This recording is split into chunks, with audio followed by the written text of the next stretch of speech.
لڑائی کے دوران بہادری اور شجاعت کے غیر معمولی کارنامے سر انجام دینے والے فوجی افسروں اور جوانوں کو سب سے بڑا فوجی اعزاز نشان حیدر دیا جاتا ہے۔ نشان حیدر پانے والے جوان بہادری کے وہ جوہر دکھاتے ہیں کہ دشمن بھی انہیں داد دینے پر مجبور ہو جاتا ہے۔ یہ اعزاز اب تک 10 فوجی افسروں اور جوانوں کو مل چکا ہے، جن میں میجر طفیل محمد بھی شامل ہیں۔ انہوں نے 1958 میں اپنی جواں مردی سے دشمن کو ایسے ناکو چنے چبائے کہ بھارتی فوجی اپنے جہنم واصل ہونے والے فوجیوں کی لاشیں چھوڑ کر بھاگ گئے۔ میجر طفیل شہید نے 7 اگست 1958 کو لکشمی پور میں جام شہادت نوش کیا تھا۔ میجر طفیل محمد کے والد کا نام چودھری موج الدین تھا، جو دیندار شخصیت تھے اور صوفی کے نام سے جانے جاتے تھے۔ ان کا خاندان موضع کھرکاں، ضلع ہوشیارپور، بھارت کا رہائشی تھا۔ کاروبار کی وجہ سے 1913 میں ہوشیارپور سے ضلع جالندھر کے ایک گاؤں میں منتقل ہوئے، جہاں 22 جولائی 1914 کو طفیل محمد نے جنم لیا۔ طفیل محمد لکھنے پڑھنے کی عمر کو پہنچے تو انہیں ایک مدرسے میں داخل کرا دیا گیا۔ اسی مدرسے سے انہوں نے میٹرک کا امتحان پاس کیا، جبکہ گورنمنٹ کالج جالندھر سے ایف اے کیا۔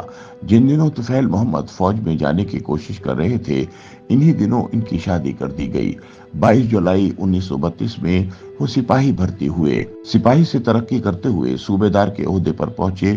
1943 میں پنجاب ریجمنٹ میں کمیشن حاصل کیا اور 1947 میں جب وہ میجر کے عہدے تک پہنچ چکے تھے، وہ اپنے پورے خاندان کے ہمراہ پاکستان آ گئے اور یہاں فوج میں خدمات انجام دینے لگے۔ مسلح فورسز میں ایک امتیازی کیریئر کے بعد 1958 میں کمپنی کمانڈر کی حیثیت سے مشرقی پاکستان میں تعینات ہوئے۔ جون 1958 میں میجر طفیل محمد کی تعیناتی ایسٹ پاکستان رائفلز میں ہوئی۔ اگست 1958 کے اوائل میں انہیں لکشمی پور کے علاقے میں ہندوستانی سمگلرز کا کاروبار بند کرنے اور چند بھارتی دستوں کا صفایا کرنے کا مشن سونپا گیا، جو کہ لکشمی پور میں مورچہ بند تھے۔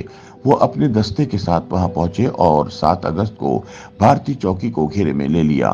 اپنے ساتھیوں کی قیادت کرتے ہوئے دشمن سے 15 گز کے فاصلے پر پہنچ گئے۔ جب مورچہ بند دشمنوں نے مشین گن سے فائر شروع کیے تو میجر طفیل اپنے ساتھیوں میں سب سے آگے ہونے کی وجہ سے ان کی گولیوں کا نشانہ بننے والے پہلے سپاہی تھے۔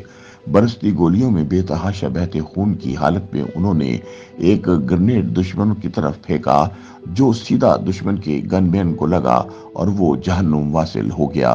ان کے جسم سے خون کے زیادہ بہنے سے ان کی زندگی کا چراغ بجھنے کو تھا۔ اسی حالت میں بھی وہ اپنے ساتھیوں کی قیادت کا فریضہ سر انجام دیتے رہے۔ ایک مشین گن تو خاموش ہو گئی، لیکن دوسری مشین گن نے اسی وقت فائرنگ شروع کر دی، جس کی اندھادھند فائرنگ سے میجر طفیل کے سیکنڈ ان کمان نشانہ بن گئے۔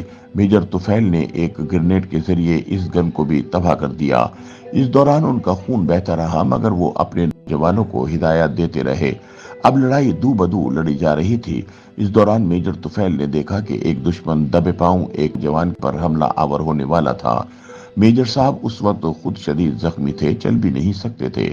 رینگتے ہوئے دشمن اور جوان کے درمیان پہنچ گئے اور اپنی ایک ٹانگ پھیلا دی۔ جیسے ہی دشمن ٹھوکر کھا کر گرا، میجر طفیل نے اپنے ہیلمٹ سے اس کے چہرے پر ضربیں لگانا شروع کر دی۔ اس لڑائی میں بھارتی اپنے پیچھے 4 لاشیں اور 3 قیدی چھوڑ کر فرار ہو گئے۔ میجر طفیل محمد نے 7 اگست 1958 کو لکشمی پور میں شہادت کا رتبہ حاصل کیا۔